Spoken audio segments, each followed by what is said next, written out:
amashomero gaganyurwamo harimo Bihanga Army School, Rubirizi Primary, St Andrews, Kamagambe hamwe na Kigunga Primary. Agamashomero turiyo tugakwasa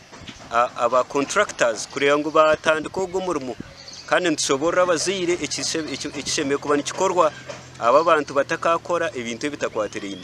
mwenuka district education department tugizire ngureka tuyamba abazire bito mu mashomero abana bareke okuburaho kushomera okwihaho tubayambe umuringo gamwe mashomero okombeka katandika kare bit abatongoza umurumugo ombutongore erizoba sente zirakosebwe omurumugo zirugire omukibesere school facility grant twe ntugira intebekanisa iyo kuronda amashomero agino bwetaji bwebye byo boko gamarira aho kuba tukatensa ngo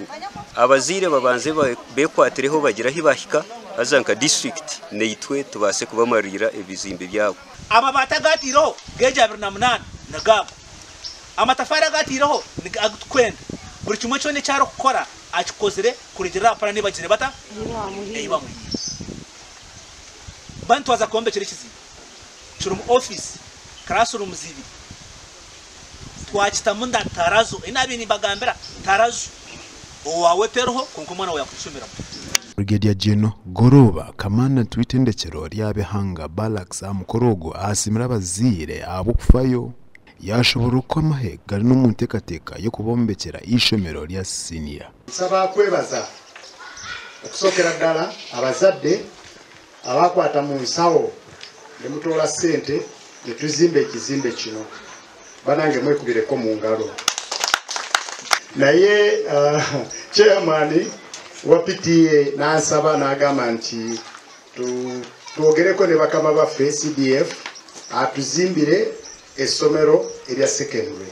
RDC ayikira mukorogo ajimira abashomesa abatari kwenda kora murimo gwabo naba sasa bahire sente nyamwingi tukamanya nyowe umushara gundi kutunga